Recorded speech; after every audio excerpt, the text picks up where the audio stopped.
Well, finally took a break from my Across the Spider-Verse binge and decided to watch something else finally, but truthfully, I probably should have just watched Spider-Verse again because this is very disappointing. I'm not going to lie to you. This is a very disappointing movie, but nonetheless, ladies and gentlemen, we have the Boogeyman.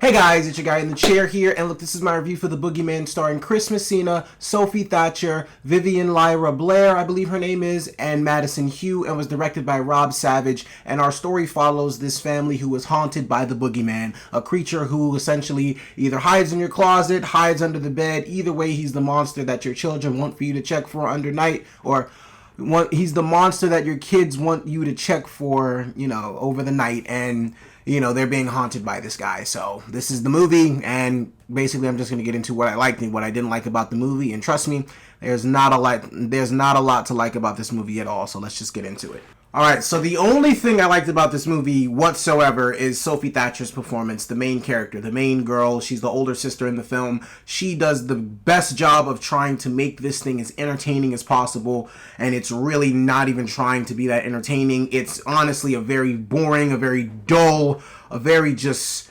subpar entry into the Stephen King adaptation universe at this point. I don't understand why these movies have to continuously be so dull. I don't understand why these movies... Stephen King is somebody who honestly terrified me as a child, beyond just the It books and the old the It movie. There was also this movie called Thinner that creeped me out badly when I was a kid. I mean, Stephen King used to have like his clutches on the horror genre, and honestly, well, as far as like, him being able to write miraculous books and things like that, and just it being able to be turned into things that would legitimately creep people out, even the old Pet Sematary was better than what they made now. All his most recent adaptations, not that it's his fault or anything like that, but the pattern that I'm getting from most of these recent adaptations is just the fact that they continuously keep making the same boring old movie. And what I mean by that is they're not trying to make this thing feel fresh. They're not trying to make this movie feel entertaining whatsoever. They're not even trying to make you scared in this movie, man. I mean, if you've seen a horror movie,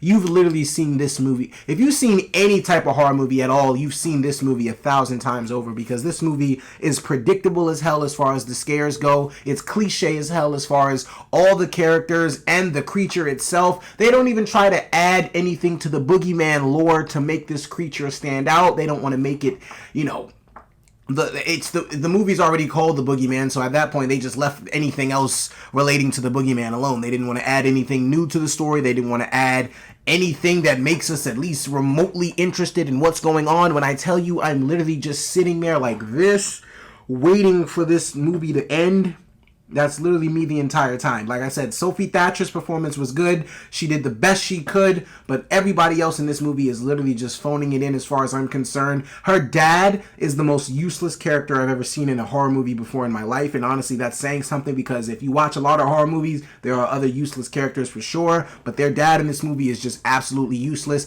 The little girl, she's really just there to be attacked 24/7. She's really not doing that good of a job either, but I don't want to bash on a kid actor, because I know she's going to probably do a lot better as her career moves forward. But truthfully, everybody in this movie is just being subpar, aside from Sophie Thatcher.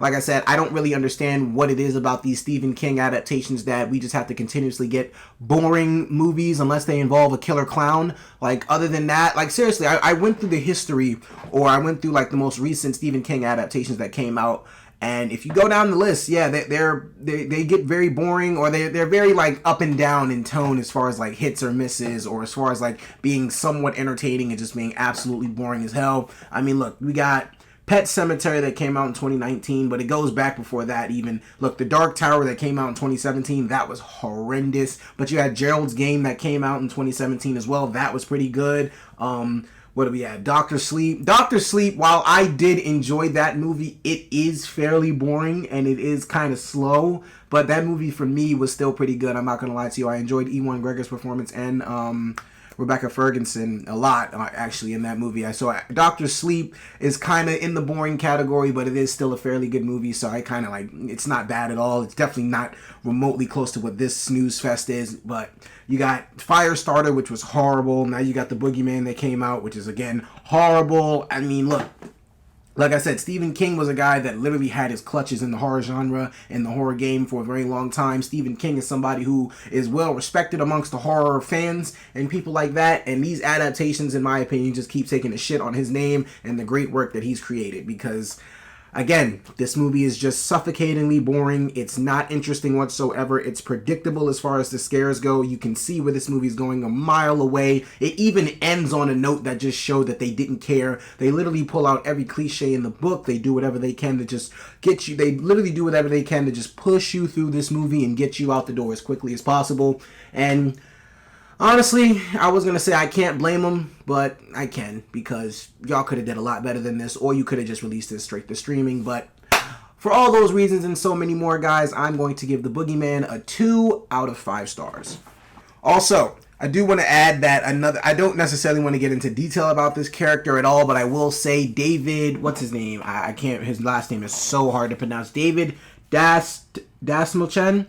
I hope I said his name right. He was from the Suicide Squad, and he's in another movie too that I love, but I can't think about that right now. But he's basically in this movie, and he's a fantastic actor. They wasted the hell out of him, and once they did that, once I saw what they did with his character, I knew that this movie really wasn't going to recover, and it just probably was just going to go downhill from there. But that's my rant. I'm done on that. I just wanted to add that in there because they completely wasted his character, and he's a phenomenal actor, so I need him to just pick a better project next time and be more involved. But for all those reasons, I'm sorry, I already did that. Look, guys, thank you so much for watching. I really appreciate it. Thank you so much for watching. Look, be sure to like, share, subscribe, all that good stuff, and so much more. Comment down below your thoughts on the movie if you've seen it. If you haven't, don't waste your time. Thank you so much for watching, though. This is your guy in the chair. More content coming to you soon.